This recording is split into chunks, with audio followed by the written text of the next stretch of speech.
at least get online. I think we are online finally. Dear heavens, what a assortment of technological issues.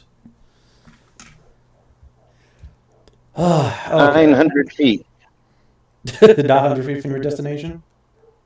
Yeah. And that's just going off the top of my head with the calculation. Oh. Because I drive it so much. Right. Cobalt, episode 1 has 117 views on it now. You know what? I kid you not, my goal was just to get 100 views on one video. I'm a success. That's good. Yeah. Now we're going to up the ante. 200. No. Nope, too late. I'm going to back off for just a minute. I'll rejoin you in a couple of moments when I get inside. No problem. Cool. I just have to wipe off my eyeballs. Hey. Okay. My glasses are dirty. These things happen. Yes. And like when you're as blind as me, them getting dirty is like hardly noticeable at first until it's really noticeable. It has that build up and like, this is not ideal. It's like I can draw smiley faces in this. That's not a good thing. No. Entertaining? Yes. Good? No. Well, I mean, it's bad enough when these things frost up and then start defrosting. They look like googly eyes because it's like all white around the outside, and then like the inside, you can see my pupil moving around. Wow. Oh, they's thick.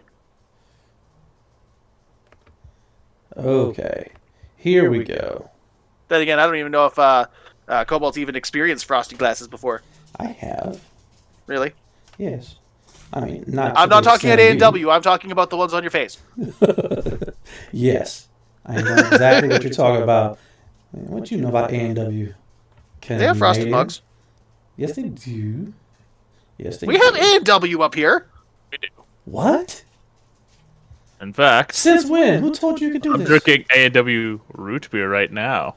Okay, we can buy those in stores. That's not really the same thing. But we've had A&Ws up here for fucking ever.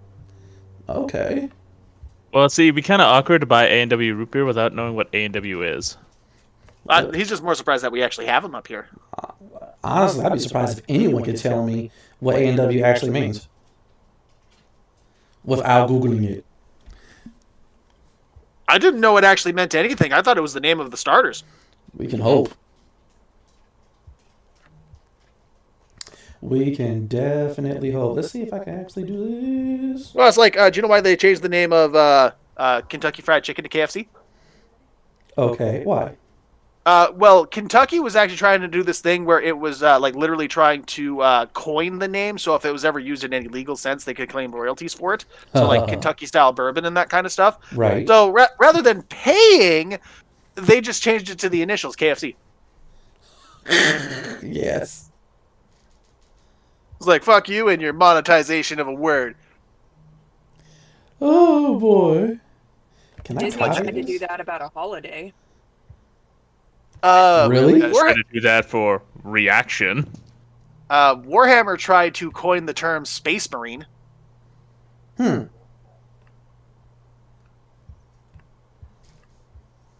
Also, PETA tried to sue them over them having like furs on their models and that kind of stuff because it's animal cruelty. Oh, man. PETA can suck it. PETA's a joke. It is a joke. Yep. And unfortunately, it's not a funny one. Oh, why is that way over there? Okay, let's grab you. So, have you started streaming yet? I don't see anything popping up. I believe I have. I hope I have. I don't see it popping up on your channel, bro. It's online. It'll just show him as being live. It won't show up as an actual video in the playlist. Definitely. Oh, let's see here. I put the link in the chat. Okay, that's helpful. Yeah. Let's click this suspicious link. Ha. Okay. Oh god, it's porn! It's no, that was. Oh no, not the porn. Not the save link. Save link. I mean, yeah, get rid of it. Okay, coolness. Okay, so. Oh well, the green screen is not working on my end, so I'm not gonna worry about that. Oh man, everything is just going You got wrong. a hell of an echo on your voice, though. I'm hearing in the stream. Oh, thank you for telling me. I appreciate that. Let's see here. Let me try this. Do I still have the echo?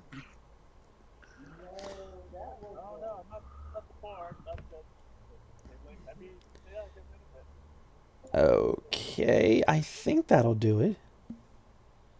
Man. Okay, so Keep it nice alive. The delay is really weird to listen to because Yeah. it's like listening to ourselves from 30 seconds in the past. welcome to time travel, everybody. All right. Just had a flash of Austin Powers flash before my eyes. I think Yeah, that'll just about baby, fix yeah. it. At least I Yeah. hope that'll fix it. Yeah, it fixed it. Yay! 2 things went right with our technology today. Hooray. It's the bare minimum of right. Yes, it is. Because it's just It's the also my bare middle name. necessities.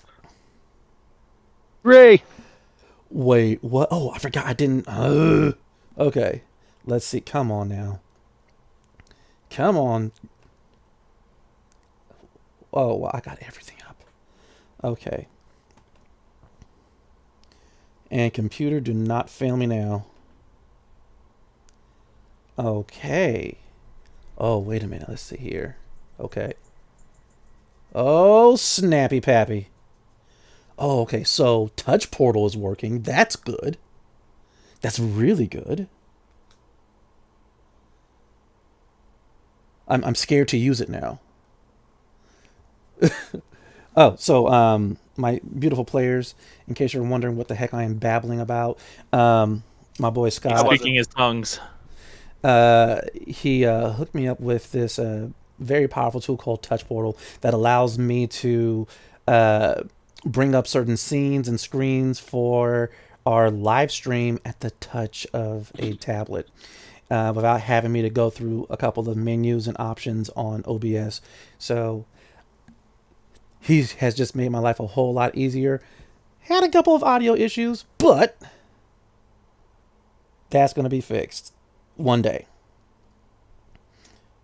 Now, if only you could figure out how they don't listen to us during the standby screen. Yeah. We will get there one day. One day, all right? It is a work in progress.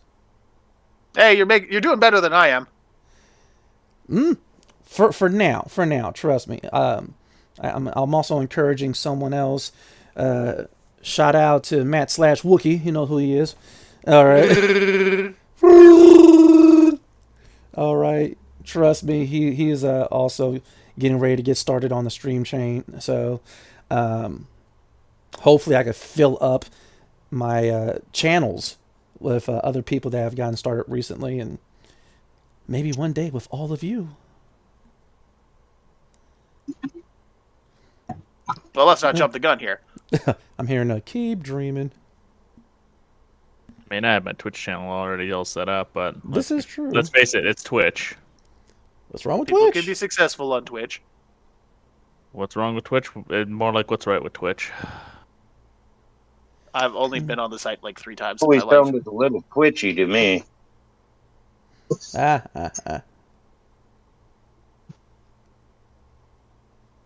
Let's see. Wait a minute. Did I do this with Google? Mm-hmm. I hope I did. Oh, yes. Oh, yes, I did. All right. Sorry, people. I am just completely out of sorts, but in a beautiful and good way. All right, but is everybody present and accounted for? I think so. Oh, Maybe. I'm not on screen, but I am listening. no problem. I think it's just about time for us to get started, Joe. Okay. Okay, let's see if this touch portal actually works. I hope it is. But before we go ahead and actually get on, I had to put up the beautiful warning screen because you just never know, Definitely. right? Yes, never know. We know. I'm glad you guys know. I didn't never know. It's not that hard to figure out. This is true. All right. Here we go. Where's my intro at? I have my intro around here somewhere. Here it is. Here's my intro. Give me a moment. Let's see if this works. Close enough. Here we go. How's it going, you beautiful people? And welcome to this video. I'm Cobalt GM, and we're about to play the tabletop role-playing game Esper Genesis by Alligator Alley Entertainment. Before we begin, let me tell you a little something about my players. We have the beautiful, dark, lovely. Let me hear you. Hello. Playing Arcesian Princess Aura. Next, we have the awesome Alloy.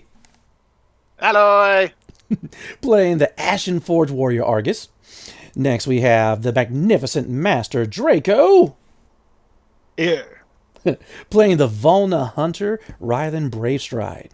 Next, we have the terrific Tonto Tomahawk. Blah. Playing the fire-blooded Promethean Sagaristio. And last but definitely not least, we have the Titanic Typhoon 44. Oh, no. Oh, yeah, you're there. Okay, playing the Earthborn human Captain Jonathan T. Archer. Well, that's it. Those are our players. And now it's time for one of them to grace us with a recap of our last session. So, because the silence was deafening, we started coming out of the rift, the whitewater rapids of space, pretty much, that we had to deal with some comets and dealing with a enemy on board. And we came out in what seemed to be a space graveyard. Previous battle happened. Was a very skilled pilot, Archer, and a couple gunmen. We got through it, fighting, or not fighting, but shooting down debris as we made it to this space port. I do not remember the name of the space port. Ooh. Who knows? Who remembers? Don't do this to us. Keep rolling. No problem.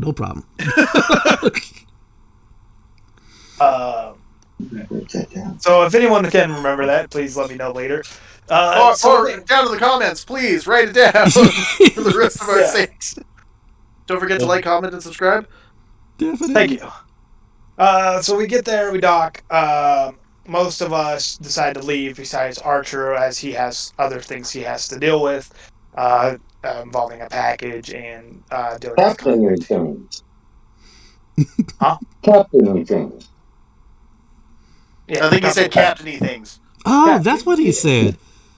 Is your mic really close to your mouth or something? What is this? Is it in your mouth? Like, what the hell are you doing?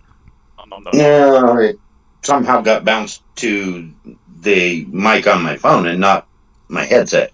Okay, well, we can understand you now. Reconnect. While he was dealing with stuff like that on the ship, we proceed to go out with Aurora to board this port. And this gentleman that we all dislike, I can't remember his name, besides that he is enemy number one on this port. Dick Waffle. Captain, we'll call him, because he wants to put everything in port. Wait, did you call him Dick Waffle? You can't prove a damn thing. It's recorded. I mean, keep it going. It's recorded. Yeah, anyway, so we started dealing with him. Definitely, he slaps the hell out of our princess's target friend. And we all decided that he was going to be our target. Mixed my words up there.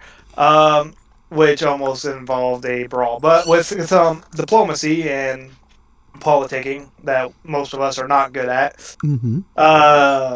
things worked out. We kept our arms and were able to enjoy a dinner with the princess while the captain was doing his own thing. And with an amazing stealth roll, he was able to get in to the port on his own without going through security.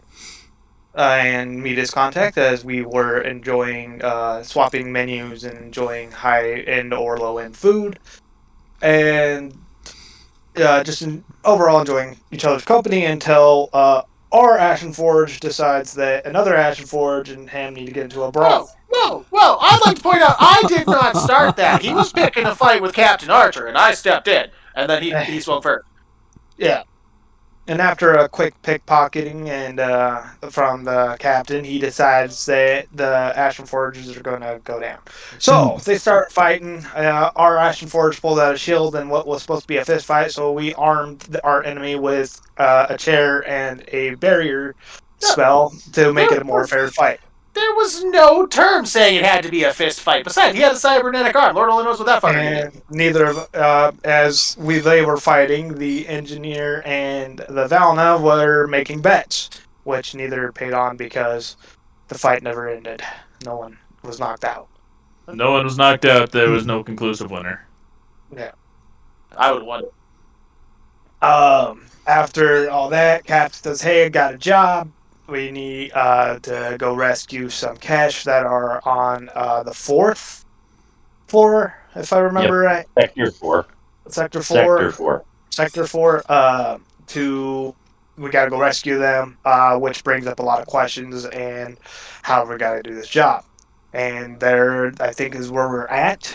It was saying, yeah, we'll help out on this job.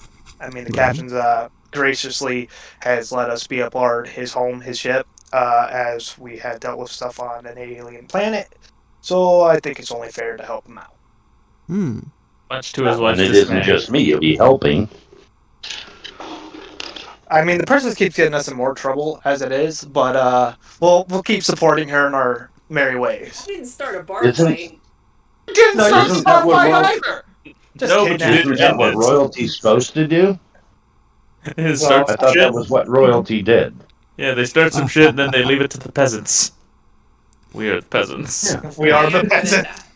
Okay, is there Unless I'm anything? on my planet,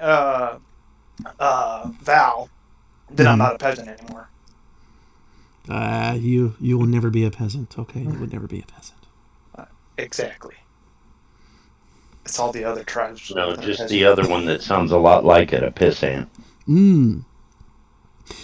But Says the sketchy guy working for some wolf-looking motherfucker. okay, is there anything else? Just a couple of little things. Like we met another. Val. Yeah, met another one of him down at the port. He thought it was hilarious us badgering the port captain, and then on top of that, they decided to do that little target practicing to prove how good Raylan Bravestride's shot is. Oh yeah. Which almost escalated into something a lot more serious. We still have arm wrestling competition, which that is not Raylan's strength. No. And then there's also Party Chick is kicking around somewhere, but she wasn't able to catch the lift with us in time, and it was like, oh no, we left her. Bye. Yeah. Party So she's chick. doing a TikTok somewhere. Can't remember her name. But those are like the other main parts that I really remember, aside from once the other Ashen Forged, which I've come to learn his name is Helvin, was parting words he said I could have her, and I have no idea who he's talking about, so there's mystery there. Yes, there is. Yeah. Okay, man, that's a lot. And of again, information. I'd like A to lot reiterate, happened. I didn't start the bar fight. Are you sure No, about he that? just continued it. Hey, he swung at me, okay? I retaliated. Wait. So, are we just gonna completely not mention the fact that Raylan ate some really, really bad food that his chef toiled over and was nice to Yes. lie about it? Technically, it wasn't bad. It just wasn't as fresh as he hoped for. So I got it, and he got to eat my worms. Yeah. That chef worked so hard. He didn't know what he was doing. Right. I kept the chef alive, okay? You kept him All I alive. know is, look, all I know is that there's lore that the chef doesn't make good food, he dies. What lore did you read this from? What setting is this? This was Neo Yokio. No, this is how it is on Val, right? All right. Yeah. If you make some bad food, you got to commit Sudoku. Oh this is man. But So you have to do math puzzles? Exactly. You might as well be asking for death at that point. Who knows how this works? Only the elders, and they never teach us. But Sudoku's easy, they say. Lies. What sorcery is this? Not that hard. Look, I'm still working on the maze. The elder one just did it. The elder one just did it. He said it's not too hard. No, I said it's not that hard. Close enough. Yeah, but you're like one of the oldest members of our group. So He is the oldest. I am the oldest. yeah, so you just made my point valid. We don't need to talk about how hard his point is right now, okay? Phrasing. I don't talk about that. There you Don't put that go. on stream. And on the fourth and drink We'll the get fifth. canceled. Well, anyways, I think that's pretty much it for recap. So, what do you say, Cobalt? Shall we hop into this? Most definitely, most definitely. So, my beautiful and awesome players, please cast your imaginations back to the deep space station of Pel Ivaro. Back I would to... never remember that. Write it down now. Back to the Captain's Lounge. This circular space where, as you guys have already stated in the recap, a little bit of a bar brawl kind of happened. Another Ashen Forge of similar build, but not exactly the same height as our beloved Argus. Kind of badgered his way in, gleaming cybernetic arm and all. But after a very interesting fight where actually I have to address this. Yeah, this was the first time I've ever had players help the bad guy against one of their own. Dicks. I mean, I've been playing for almost 20 something years now. And I believe Sagaristo, you cast Barrier on this Ashen Forge, what's his name? Holvin, right? On Holvin. Yeah. And Rylan, you went ahead and gifted him a chair to aid in beating up your partner, Argus. We were looking for a fair fight. We were gambling, okay? Yeah, like I've only seen that kind of play one other time. It's not exactly fair that Argus had his weapon and Hey, his shield, Cassie, change. his armor and all that. I That's lovely only change. use the shield. Thank you. I made a point not to escalate. Besides, like I said, he has a cybernetic arm. That shit could have weaponry in it. It could have. It could have. He could have, but you never know. Mhm. He didn't use it. He just threw fists instead. And I smacked him with a shield a few times. Exactly. So you used a weapon against him. So Technically, I used a defensive implement against him. weapon's still a weapon. So And it falls into armor under the book, sir, so... You totally bashed him with it, though. We saw you. Yeah. So if someone's wearing a gauntlet, is that classified as wearing a weapon when it's part of your armor? Yes. yes, No! Bullshit, it's under the armor category. It was Look it not up. a bare fist. it is an armament. So, with that logic, I'm wearing enough armor that I still had gauntlets on. Would that have been classified as not a fist fight? Not a fair one. Oh, for fuck off. Okay. This was a bar fight. It wasn't supposed to be fair. He started it. Here's what I need to know, right? So we made it fair. Here's what I need to know. Barrier. Are you guys going to immediately see what's going on with this task that Jonathan Archer has for you? Are you guys going to sit there, drink a little bit more, maybe get a short rest on to... I vote short rest. Okay. I did actually take some blows. I would Yes. like a short rest. Holvin did get a couple of good shots in. He did. All right, but this is up to That you would be guys. a All right. Wouldn't be amiss to go nap. Oh, okay. So you guys stay there for at least another hour. Argus. Tana, the small Dindus, has been all over you, trying to treat the wounds on your face and clean your armor, and she was just completely recalling the event like it was a boxing match, right? Of course, it's completely slanted in your favor. You're way more heroic in her storytelling than what actually happened. But she You is. guys are going to shame me for this for the rest of my days, aren't you? I don't know what you're talking about. All I did was stood there, and you tried to push me, and it didn't work. And that's when the fight started. And with that, Tana turns around and says, exactly. What's in this drink? Anyway. Wait, who's been feeding her this? Well, it was. She's old enough. Yeah. Do you? She's also very small. And? Argy, look. Okay, I can handle my Milicator. Miss Masada, you have never called me Argy before. But you are Argy. So, like I said, here he was. And then all of a sudden, a chair comes out of nowhere. But Argy has his shield. And she goes ahead and takes another sip of this orange concoction that's kind of frothy at the top. I'm going to start moving it like further away from her when she's not paying attention. Mm-hmm. As he does that, I'll move another one towards her. Motherfucker! And so with that, she says, thank you, Johnny. Okay, so. There's just like 1,000 yards stare at you. Like, really? Mm-hmm. And so finally, pow, pow, and pow, and the other Ashen Forge went down. And you see her, she begins to kind of wobble to the side, to the other side, and she is falling over. I'll grab her. All right, give me that dex save. DC's 8. Yeah, okay, that's a reasonable number, and I at least have a bonus on it. All right. Avery, after my day, do not fuck me.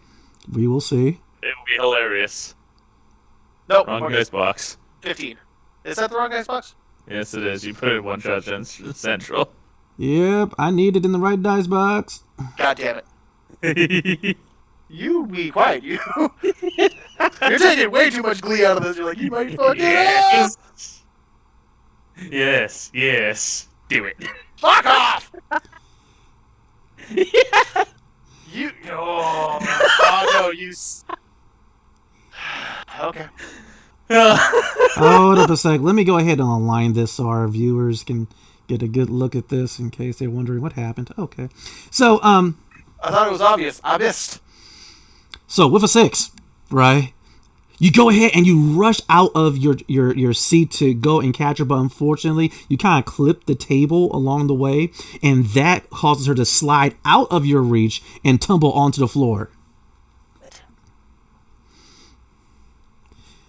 After a few moments... Is she still falling? Oh, no. She's on the ground, face first, butt up, and after a smooth 3 or 5 seconds, she's like, ow. At this point, I'm just gonna like pick her up and sit her back in her chair and try giving her some water. Right. And so, as you're taking care of her, Princess Aura, everyone's been enjoying themselves. They've been having drinks. They've been enjoying Tana's story. They've been contemplating what Jonathan Archer has been saying, but your head has been throbbing.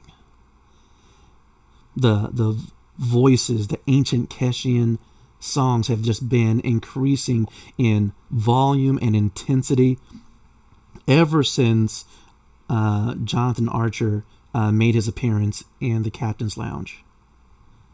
And for some reason, you're unable to quell it.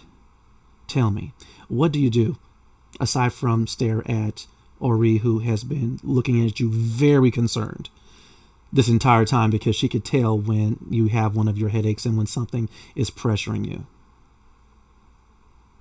So is the headache coming from the voices I'm hearing? Yes. Do I understand them? It's the usual ancient Keshians that you've been hearing for a while now. But at the same time, they're coming in such a flood that unless you want to give me a roll, it is very hard to understand them. I'm going to try to understand them. What kind of roll would that be? You can do perception, you could do lore, whatever is higher, but it's almost getting to the point where it's almost forcing tears out. And no amount of drink our beverage has been able to... Is that a 21? Yeah. That is a 21. Right. And so finally, you just place your palms on the table. You take in a deep breath and you steady yourself. You focus with all of your might. And yes, it is these voices saying, I'm here. We're here. Grab us. Take us. The power is yours. We are here. We are waiting for you. Unleash our power.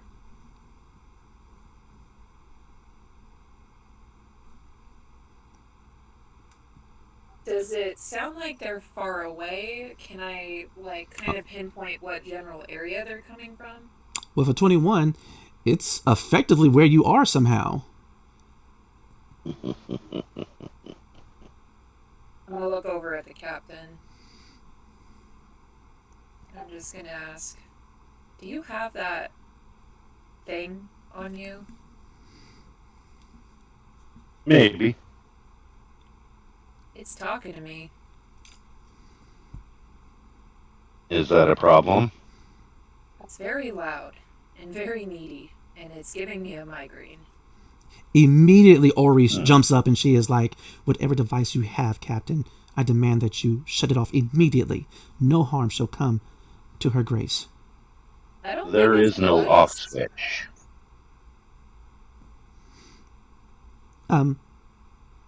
Then we must distance it from her then. Your grace, either we can get rid of the thing or perhaps we should return to the ship. Well,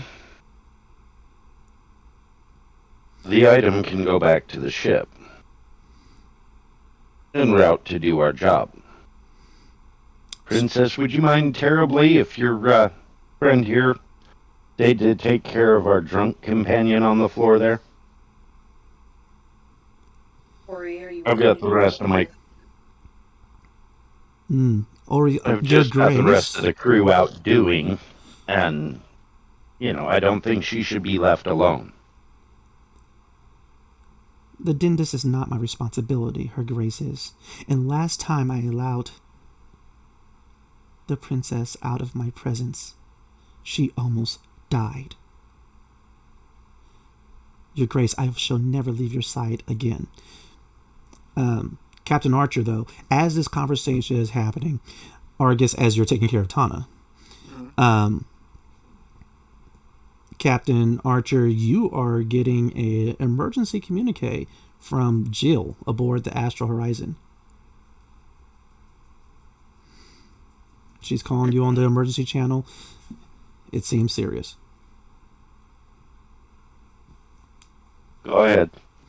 All right. You go ahead, you bring up your communicator on your wrist, you tap it, and it has a bit of a holographic view of Jill, and she's like, Captain Daddy, there's some people here. They're Matsukai, and they're hurting Mommy, and I don't know what to do, Daddy. On our way. Trouble on this ship. We need to get there now. Coming. As I'm carrying Tana with me. All right, you're grabbing Tana, and actually I need everyone, someone give me a scene break, and the rest of you give me initiative.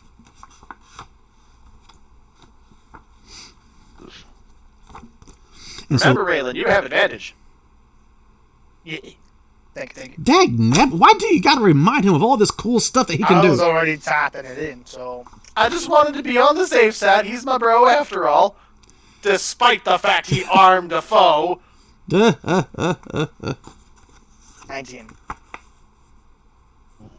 Because I forgot to do 80 minutes of... Alrighty.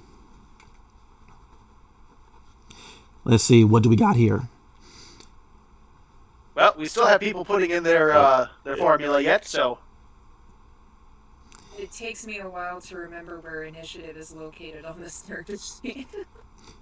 These things happen, alright, trust me. Okay, so we've got Brave Stride. So we got Argus, and then we have the Captain. Argus. Then we have Saga. Captain. And last but definitely not least, we have the Princess Aura. And you're carrying Tana, correct? Correct. All right. Sounds good. After all, I am the one with the big guns here. Right, you toss her over your shoulder, and immediately all you guys just spring up from your position inside. Wow, my words are not working today. Anyway, inside the captain's lounge and begin charging back towards the hangar bay and the astral horizon. You guys are going full bore, but Jill has left the channel open. And it seems as if Jane, Jill's mother, Captain Archer's wife, is putting up one heck of a fight. Things are breaking. She's grunting. They're grunting. All of a sudden, Jill manages to kind of peek from around the corner and get her comm device around. And you guys unfortunately see quite the horrible glimpse. They're naked, aren't they? Not at all. Oh, sorry. I was misinterpreting the grunting then. Yeah, not that type of stream. All right. But and no. Someone who doesn't know what putting the ship into port means. Right. One of these Matokai, large reptilian, almost dragonish like aliens. One of them has Jane up against the wall, choking her with one hand, socking her in the stomach with the other. And you guys are able to hear Jill just, "Mommy," before finally Jane grabs this Matokai's wrist, kicks him in the face, and as soon as her other foot hits the ground, she reaches, grabs his knife, and immediately blood begins to get spilled. Jane sees her daughter and she goes, "Run!" Before finally one of the other Matokai guys pounces on her. The transmission cuts. You guys are about 300 feet away. Is there any type of skill that you guys would like to employ to try to get there faster?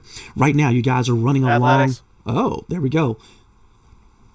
So far, there's about a few people in the way. Some people are hoarding the hard light lift that leads down into the hangar bay. But the DC is 11 for athletics. Acrobatics, DC is also 11. Anyone else? Before that, I'm going to amplify my athletics for that. Oh, nice. I will amplify ability, so. Okay, I got a +5 in my athletics. Mm-hmm. And Captain Archer with a 13. All right. You said you were using athletics or acrobatics? Acrobatics. Got you. Oh, I didn't really need to amplify it, I guess, but hey, whatever. It's prime. Oh. It's cantrip for me, so. No problem. Ah! That one. I see. Lurch. Okay. Sagaristio. Well, before I describe, is anyone else doing any rolling? Raylan rolled for acro. You got 24. What? Ooh. Everyone got to show me up. Because you have the big guns, man, and you're carrying weight. She weighs so little compared to the rest of you. Right. Yeah, but she's squirrely right now because of all the drinking. Whose fault was that? It's not mine. Maybe you should have paid closer attention. Okay, so Quiet, you. Sagaristio, as you guys are walking over one of the higher platforms that would eventually end in a hard light lift that would lower you to the hangar bay floor, you see your opportunity and you vault yourself over the railing, landing on top of another ship, sliding down onto the top of another, and before finally hitting the ground running. You're almost to the astral horizon. Horrible gift.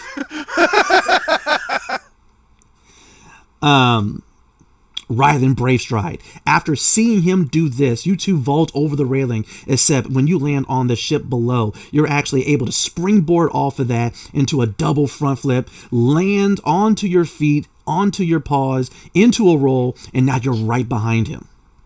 Nice. Oot.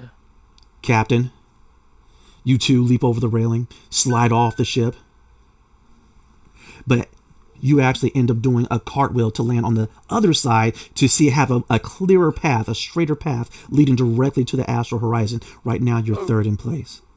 Can I describe how I fucked up? Fine. Go for it.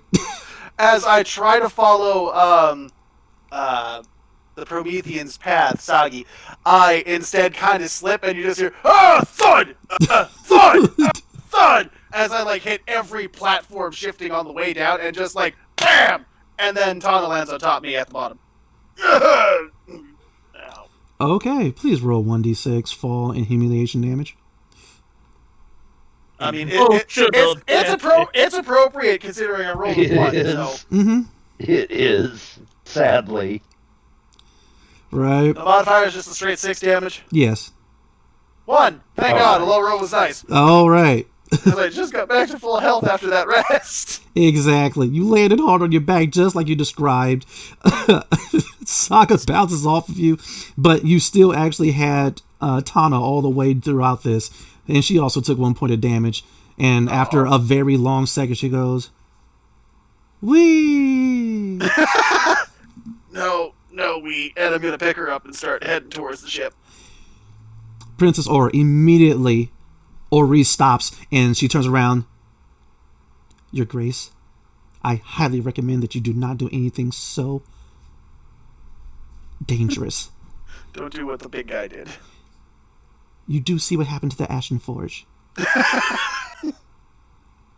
We cannot have that fate befall you, Your Grace. And with that, Ori begins like pushing people aside. Make way, make way. Princess Aura, Her Grace of the Catch, make a hole. As Ori kind of badgers her way through to the lift so that you're able to use the lift by yourself.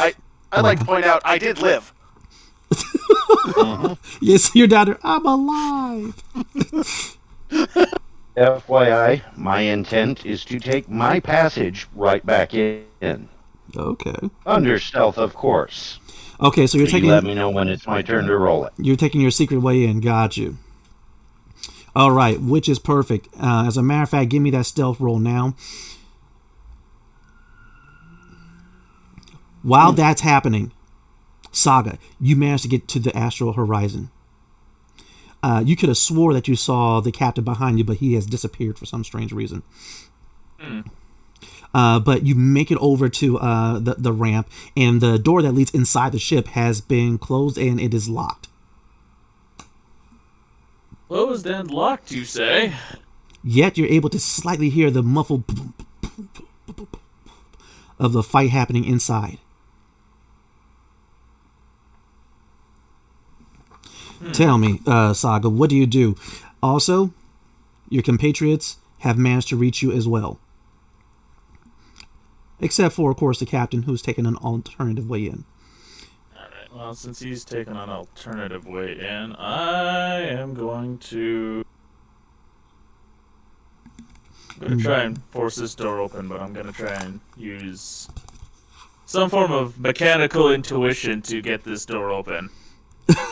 Brute force! I could use brute force. I have athletics for that. I have strength. I could do that, but I kind of want to just sort of don't want to use the door afterwards, so we'll just pry this open, mechanically.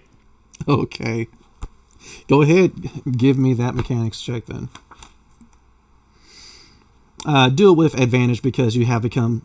Never mind. With a 21? Never mind. Nice. No, 23. All right. And so here you are. You look carefully at the device. Kind of go over it in your mind. And then finally you just kind of like sink your cybernetic fingers into it and begin just... All right. We'll work my fingers. It'll fiddle it a little bit and then it clicks. Exactly. Right. But yes, with the door open, you guys manage to get inside, and that's when you're able to fully hear the sounds of the fight. There's slashing, there's a splash, there's a fall, there's a tumble. You hear James, get off of my ship! You hear another creature go,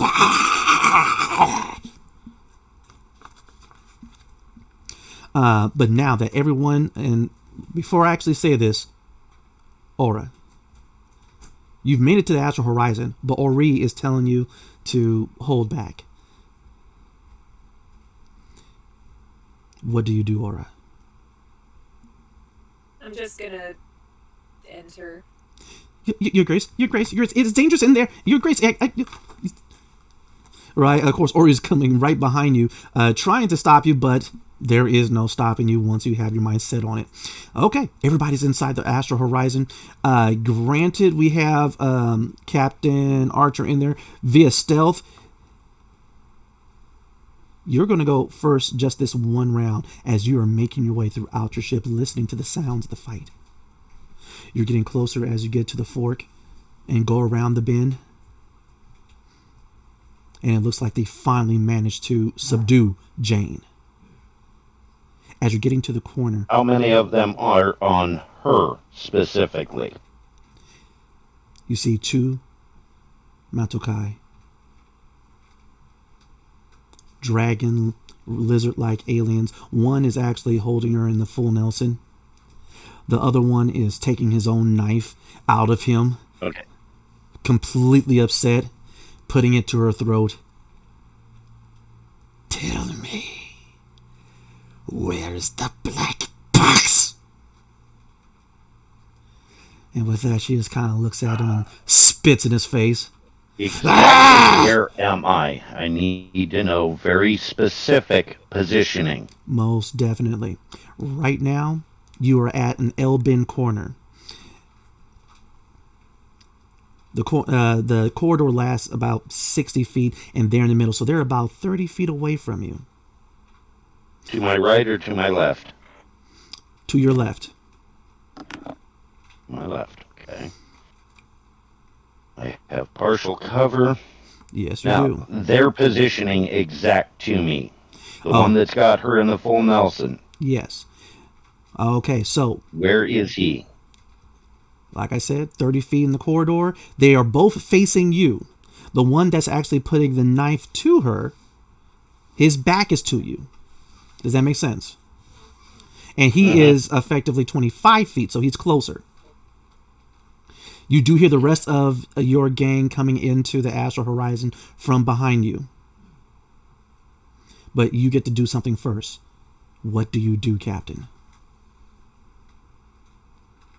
Well, right, wrong, or indifferent, I do believe I'm going to take a pot shot at the one with the knife to her. Ah. Okay. It has no idea that you were here yet. Mm-hmm. Do I get any advantage from that? Yes, you do. If you like, I believe you're able to use something called Deft Strike. Yep. Anybody want to hook him up with what that means? I've got it right here. Yeah, it adds a 1d6 to his damage roll when he hits with an attack that has advantage. Ooh. Yes, they have no idea that you were there. You have advantage. Do you attack? And if you do, with what? Yep. With the pistol. Right. You carefully, silently slide it out of its holster. Still utilizing the corner for cover, you brace yourself against it and squeeze off that round. After this, the fight's going to happen in full swing, and we're going to go to regular initiative. So, Rylan, get ready. Got you. For a total of 8 points of damage to the dipshit. Ooh. And that includes your 1d6 deft? Yep. That's why it says 2d6. I just added it in. Okay. And so with that, you go ahead and shoot it, and you catch it right in the center of its back. Immediately, its arms go out, and its head goes up, and it's like, ah! Even though she has a little bit of blood trickling from the side of her mouth, she looks over to the side and sees the gleaming gun of her husband, and she smiles. You scaly bastards are going to get it now. But with that, we're going to get to our regular initiative. Rylan, you're up, followed by Argus. All right, how far are they from me? All right, you heard the shot go off, and you know it's on the other side of the ship, so it's going to take you a regular move to get to where the captain is. Okay. I will get up to him, take aim at the same one that is in front of his wife, Mm-hmm. and I will shoot that one. All right. Aiming. Are you just being No. artistic, or is there something I need to know? Artistic. Okay, coolness. All right. Because if you got some benefits, I need to know. All right, but yes. I do have an advantage on anything that hasn't. Activated yet. Yep. Yeah, on my first turn of combat, you have advantage on attack rolls against creatures that have not yet acted. So I can also get advantage on shooting that dude. Crap! Okay. Go ahead, shoot the dude then. All right. So after the captain squeezes off that shot, shoots this Matokai in the back. The Matokai is actually garbed in dark and black and gray armor pieces. Even to the point of having like the back and top of his head covered. But all of a sudden, he turns around with the knife. He sees you. He's getting ready to... wow. Yeah, roll that damage. He's getting ready to take out his pistol. Is he wearing armor? Yes, he is.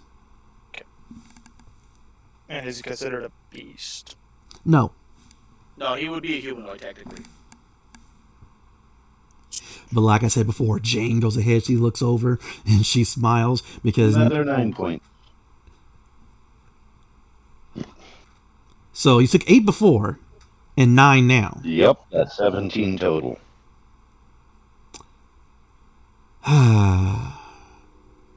Rylan, do you want to describe how you take out this guy? His head popped like a pimple. Staining the ceiling. All right. That's sweet. Over the head of Jane and onto the face of the Matokai that's holding her captive. His body just falls to his knees before finally falling over, and more of its life juices oozes out of the stump of its neck. Argus, what do you Cleaning do? that up. So I'm gonna kind of like let Tana down gently, and I'm basically barreling in, going straight for the guy holding the lady, and I'm gonna try and shank him in the side with my sword. All right, he's a bit of a distance from you, so you could end up with, was it taking a dash? I believe it is in 5th edition. What is it? If he's that far away, I can action surge too. Oh well, yeah, you can definitely do that, because you're gonna have to if you want to actually strike this man, this Matokai. All right. Then that's what I'll do. I will perform the dash action, which allows me to move at double my movement, and then once I get in close range, I am going to wait. Can I pull my weapon out as part of the dash action? Yeah. Yeah. Okay. Well, how cool are you trying to make this? Because I keep on forgetting to remind you guys, we do have 2 house rules that we're using. Cinematic. We have cinematic advantage, and we also have final strike. You were pretty opposed to me trying to use the cinematic one last time when I tried to describe it. So, Well, it depends. It has to be cinematic. If it's something kind of simple, like I'm gonna run in there and hit it, that's not cinematic. All right. Well, I understand that, Mhm. but like I said, at this point, I'm just going in for simplicity at this point in time. And his hands are occupied, so he should be easy to stab. This is true, and at the moment, I don't feel like looking up the rules of attacking someone in the middle of a grapple. So, go for it. Do I have advantage or anything? Well, he's kind of defenseless, and you're able to get on the other side of him effectively. So yeah, take advantage. And while we're doing that, I will actually take a This look at bitch is rolls. toast. And Captain, you're coming up next. Oh, So 21 to hit. okay, yeah, roll that damage. But so I'm going to say that you actually went around the other way because there is a loop that can be made in this deck of the Astral Horizon. So while everyone went to the right and caught up with the captain, you went the other direction and you ran all the way around, coming up behind the Matokai that is holding Jane captive. Ooh, and with 7, what are you striking him with? You using your sword or your shield? I'm using my sword. You charge up behind him. He manages to look over his shoulder just in time to see the glint flash off of your sword as you slash into his back. Matokai blood splatters along the wall and floor. A piece of his armor comes off. He staggers back, but he is still holding on to Jane. Captain's turn. A question. Shoot. Okay, don't shoot. I Ask. shot him. I shot him. Shot the first guy. Yes. I need clarification. Did that first guy spot our kitty cat friend or me? The first guy's dead. Does it matter what he spotted? Well, right. There's a reason. Okay. If I have still not been spotted by the active target, Oh, that's what you wanted to know. If you've been spotted you by the see active where I'm target. going. Okay. Mm-hmm. Yes, at this point, because you don't have a silenced gun, so yeah, he knows it's you. He knows that it's you're I'll have there. to fix that. You will. Yes, you're going to have to fix that indeed. So yeah, he's aware of you. He hasn't acted yet, but he's aware of you definitely. Okay, so that kind of throws away advantage. But you are flanking him, so That you would be are damage. +2. Okay. Technically, you have a bonus action that you could use to. Ooh. Oh, damn it, that's what I didn't do. Oh, you turds. Don't remind him of all the cool stuff he can do. Well, since I hasn't actively done anything yet, I'm going to use my bonus action to go into my stance. Yep, go for it. Because I'm still contemplating exactly how I want to approach this. Also, Sagaristio, you're coming up next after the captain. But right now, that Matakai is like, back off! Give me the box and she lives. No. How much of him is visible past her? Okay. Right now, I understand she is essentially a meat shield Well, between him and I. but I'm on the other side of him, flanking him, so Right. you still get the bonus on your attack roll. Okay. Right.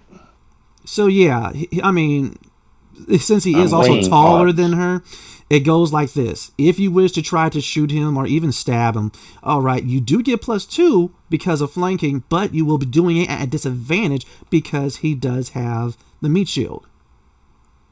That's the part I'm trying to weigh out, and where I'm not necessarily the best combat guy. And the only thing is this, is that you will only end up shooting your wife if you rolled a 1. Right. So here goes the pew-pew. Okay, well, I have ideas for you after this tie, especially for cinematic. Yep. Holy turd, he hit it. It's not Oh, like he needed it, but I Wow. just...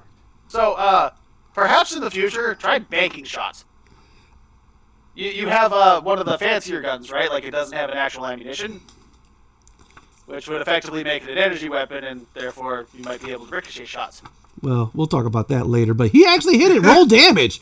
I didn't think he was going to be able to do it, honestly. I As thought, long as he doesn't shoot me. ooh, yeah. You're very specific about not being shot. You know what? I gave his son a gun, and I almost got shot, so... Woo. Son of a gun. All right. You know, Yeah. might run in the family. Or another 5 points of damage to him. Wait a minute. How much damage did you do, Argus, to him? 7. Dang. Total of 12. Judging by the dag nabbit, he did. So, Captain Jonathan T. Archer, do you want to describe how you've gotten rid of this man that was... Harassing your wife. Sure. Go for it. As Argus slashes him, Mm-hmm. I step from around behind the corner. Pistol in hand, he starts to open his mouth to say his little piece. Give me the box and she lives. Gets out, maybe, give me, and I put one round right through his mouth and out the backside of his skull. Ooh. Brain matter splattering the wall behind him. Nice. Gruesome Right, that and up. nice. It's not our ship. Right? As the round whizzes by your face, Argus, and a little bit of splash onto your armor. All of a sudden, the Machokai collapses. And Jane is taking a knee at the moment, catching her breath. before running into your arms, Jonathan Archer.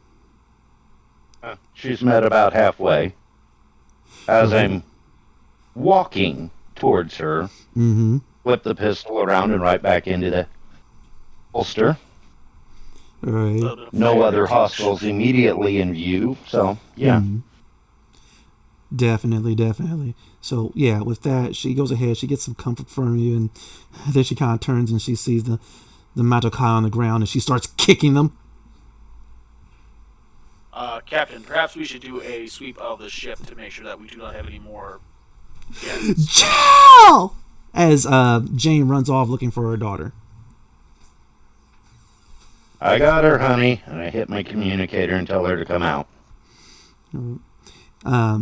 Saga, before you had a chance to get over there, you see a vent kind of move a little bit to the side, and Jill kind of comes out. You could tell from her wet face she's been crying. Hey there. You alright? No. It was scary with those two Batokai in the ship.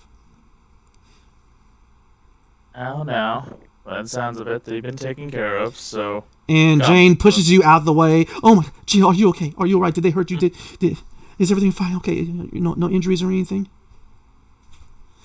No, but I saw that they were beating you. No, I'm fine, dear. I'm fine. Listen, it's all right. Okay, just a little bit in the regenerator. I'll be fine. Come here. And she picks up Jill and carries her off. She actually shoots you kind of a messed up glance. Sagaristio before rounding the corner. I just shrug my shoulders like, well, at least the kid's okay. She is a strong woman. Why, I took her out of the hospital. I'm sorry, which hospital? And I'll walk off to start checking the rest of the ship. Right. Sounding my ship. Definitely. Well, I mean, there's absolutely no other enemies. Everything is back to normal so far. No threats. None of that. The ship is back to being all of yours. Okay. Tell me, what do you guys all do? Is there any communicators on the dead ones? Actually, do they have any good stuff in general? All right. Define good. What do they have? All right, pretty much armor jackets, so a light pistol, a knife.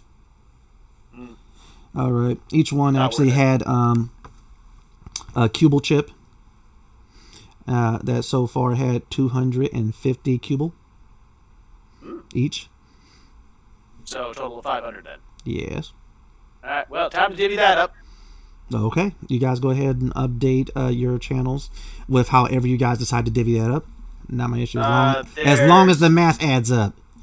There's 5 of us, so each get 100. Yep. Woo! That works. Math. MAFF. Math! Math? I failed the math test. Right. Once again, Aura, the voices haven't diminished. But so far, it seems as if the ship is safe and Ori is actually able to relax a bit. I'm gonna go check on Tana. Where did you ditch her again? Pretty much like at the entrance. She's like asleep on the ramp, just Snoring. Captain, can I put her in one of the guest quarters? Yeah.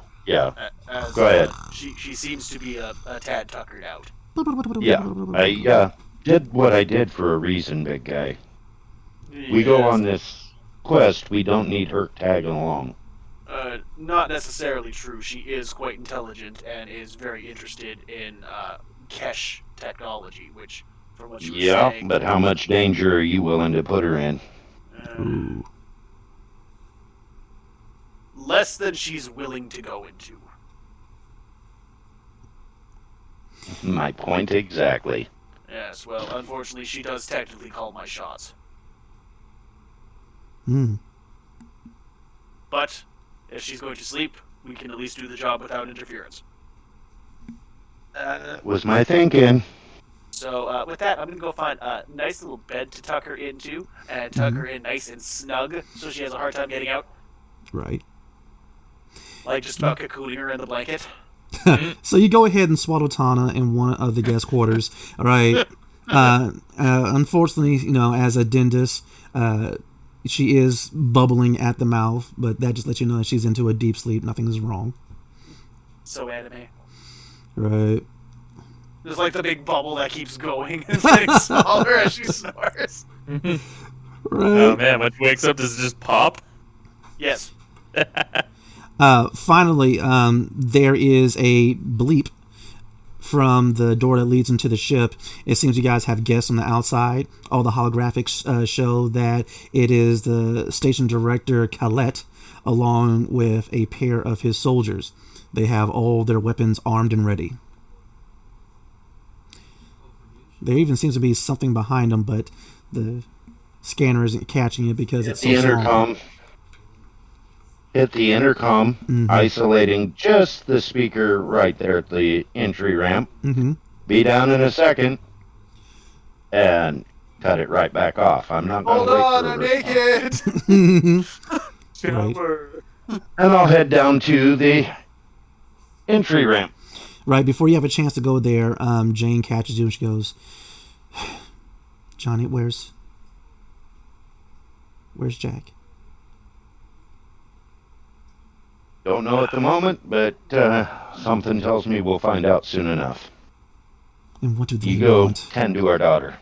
Of course, but what You do go they tend want? to our daughter. I'll find out. You go tend to the girl. With that, she goes ahead and grunts and heads off. And you see that she's allowing Jill to play nurse. Has the whole med kit and everything open. Okay, now, mommy, hold still. This is going to sting just a little bit. Chuckle as I walk toward the entry. Ah! Jill! Right, you get to the entryway and you see the station director Colette there. He has his very elegant and shiny blaster pistol. He goes, I heard there was a disturbance. Is everything all right with Princess Aura? Yeah, she's fine. Had a little bit of trouble.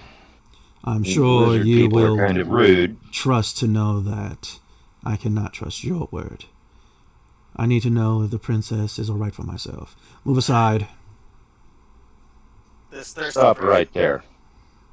And I'll tap my intercom. Princess, would you mind giving us a guest appearance, please? I'm gonna go out and see what's what. Okay. And so, yeah, you head over there, and of course, Ori is there to present you and be your herald at this time. Make way. Her Grace, Princess Aura of the Kesh, is here to make an appearance. Only thing they're missing out is like the rolled out red carpet and doves floating in the background. If she was on her own ship. And it would be gold, okay? It would have been a gold carpet, okay? Fine. But with that... Gotta remind us of our peasant status. Colette, he steps forward, and he gives the traditional Keshan greeting. Your visage is upon me, as mine is upon you. Princess, is all well here?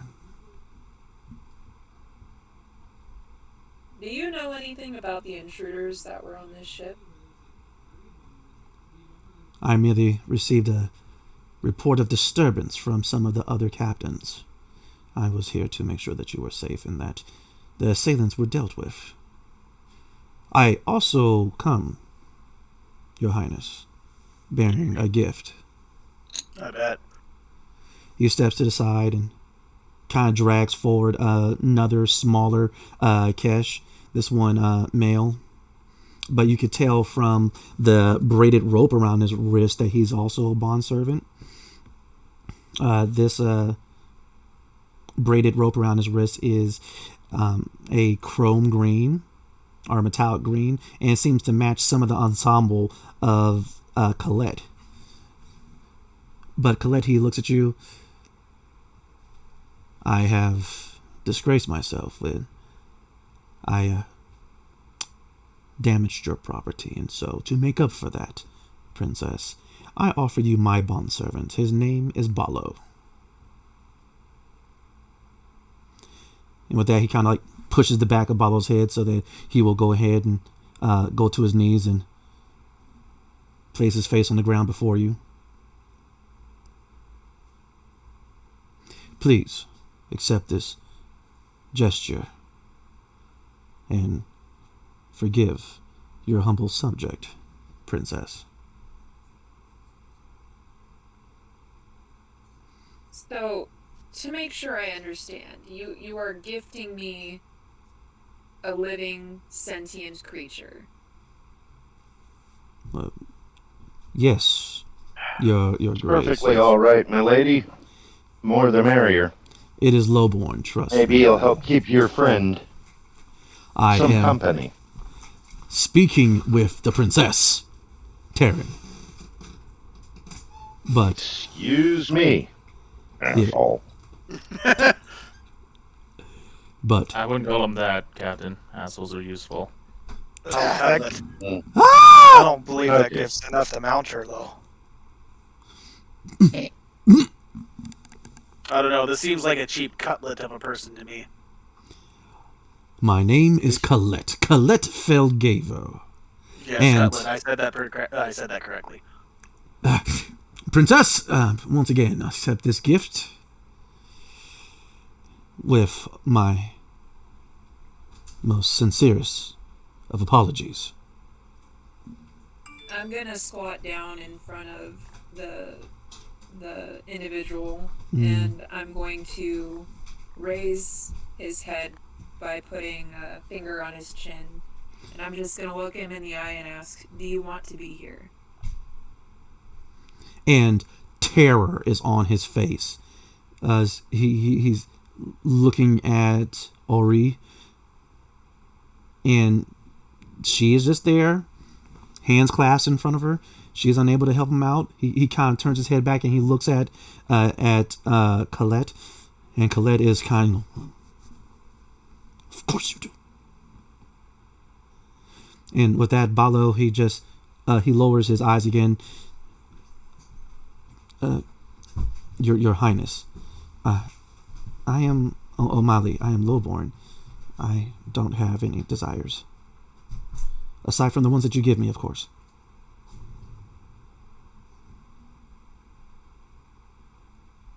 You sure he doesn't want to try and rephrase that?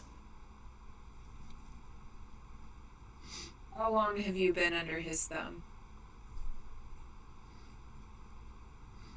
For all of my life, Your Highness. At that comment, you guys can see Argus getting just like visibly uncomfortable. Step back into the ship so I'm kind of in front of Argus and the rest of the group, because we don't need this going sideways. Same time, I'm going to tap my comm and send a message to Jack to get his butt back to the ship. Right.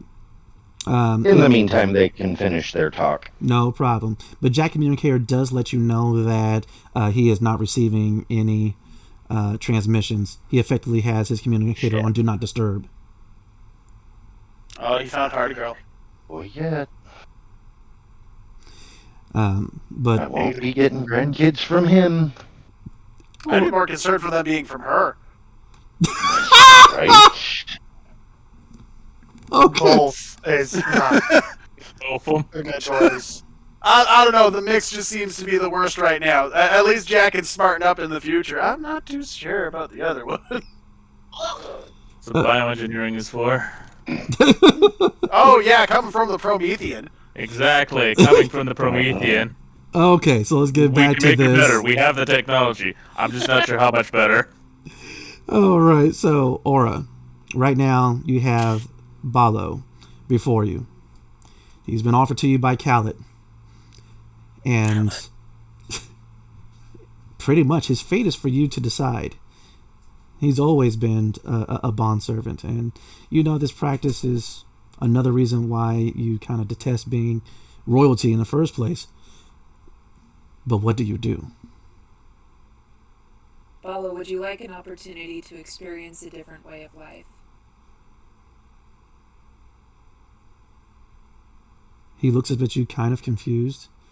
For just a brief moment, you saw a sparkle of hope before he quickly submerges it within himself, and he looks back over his shoulder at Colette.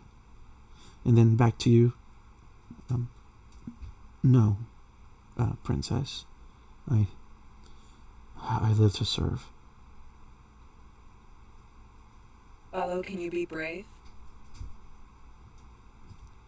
If you require my death so that you may live, I am able to be brave. There is no bravery in death. Life requires far more bravery. And then he looks at you, astonished at your words. You could tell that it pricked his heart. But once again, he looks back at Colette. Am I pleasing in your eyes, Princess?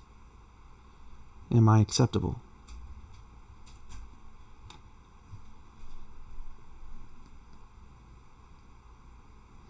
I'm going to look up at Colette and say, I accept your gift, but I do need you to understand that this is not for the reasons you may think.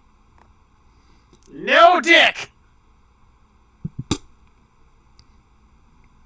Did you yell that out in character? No, that was me as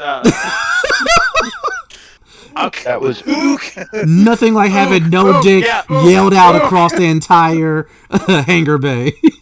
Someone's like, okay, listen, we need to realign this coupling. No dick, no dick, no dick. No, don't get me wrong. There's a part of me that wants to make that in character, but no, that was out of character. Okay, gotcha. Okay, but anyway, I'm sorry. Or what were you saying?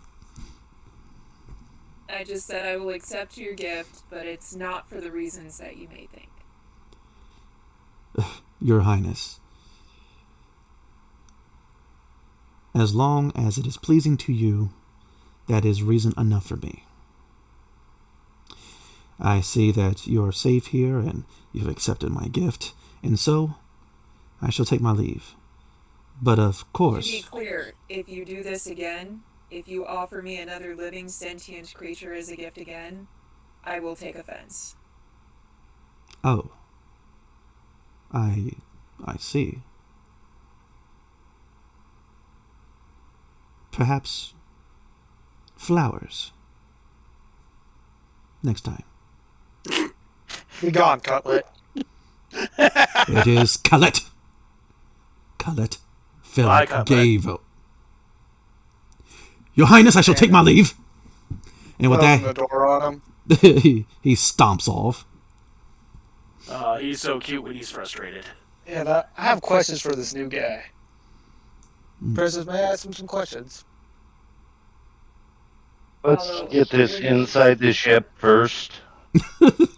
And start ushering people back up and into the common room / diner hall of the ship so we can have our chat there. Definitely. Less prying ears. I would also prefer that we get this job started as soon as possible, otherwise Tana may wake up and we have to. The other reason that's the other reason we need to go chat in here. Come on. Alright, I'll pick up Balo and carry him there. Okay. Yeah. So, Ballo, how many times are you supposed to report to him, like, all of our movements? Oh, I know not of what you speak of. Insight. Immediately paranoid. He's a plant.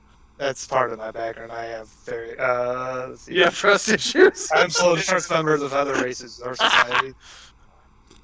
Wow. And you've been working with me for how long now? I'm getting paid, sir. I said working with.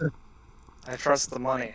Give me the insight roll Money doesn't lie to Unfortunately, me. he is horrible at this, so you do get +2 to it. Okay, I'm down for it. Mm-hmm. Son of a bitch. Whoa. Okay. Yeah, he's lying through his teeth at the moment.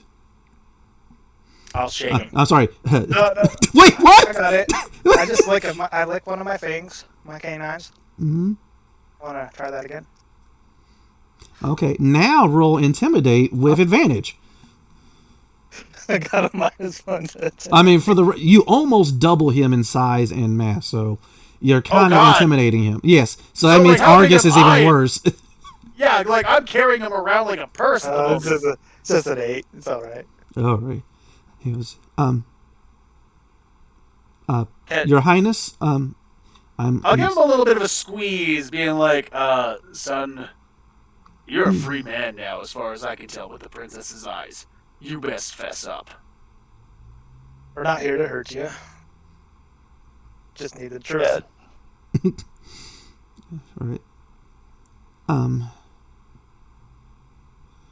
Princess, please do not order me executed. But yes. Executed? Oh, no. If anything, the princess is going to let me train you. And I'm going to give him, like, a sickeningly satisfactory grin. And with that, he goes ahead, releases a breath. Ashenforge. Felgavo has trained me. And he begins to take his robes off. No. Just keep No. So back to the comment. question. Back to the question. How many times are you supposed to report to him in a day? I am only supposed to report things of note. Okay. Like what? Where you go in the terminal. He seemed really interested in jewelry or artifacts, I think he called them. How are you supposed to report? And so, with that, he actually digs into his robes by his right hip, and he moves his robe to his side so that you can see that there's this incision. And inside that incision, you're able to see the slight gleam of silver of a communicator. Does it look like a fresh wound? Yes. Is it in a dangerous area if we were to remove it? No, not at all. Hang on just a second, Princess. I see her looking it close. I think we can use this to our advantage. We can feed him. Well, there is a way we can do this. But I don't like the idea of trying to feed him information. Mm-hmm. We got a couple of bodies in there that need disposed of anyway. It'd work just fine. Take Junior's robes there, crispify those bodies down to size, along with the robes, and at that point, that communication device too, so he thinks it is his plant. With a nice little note, try again. Captain, I'd like to point out the skeleton is far bigger than the cache. I know. That's why we need to go clear down to Ash. Oh, also, Aura, I need you to give me a wisdom saving throw, please. The DC is currently 12. If you do not make this, you will suffer a level of exhaustion. Captain, where can I take the bodies for incineration? Come down to the engine room for now. All right. We got a few things to do.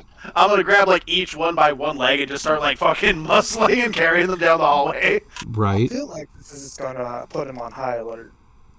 Because he already knows that Princess keeps one low point with her. But Why again, would you get rid of another one? well, I mean, is it not personal? Because we caught the plant. She caught the plant.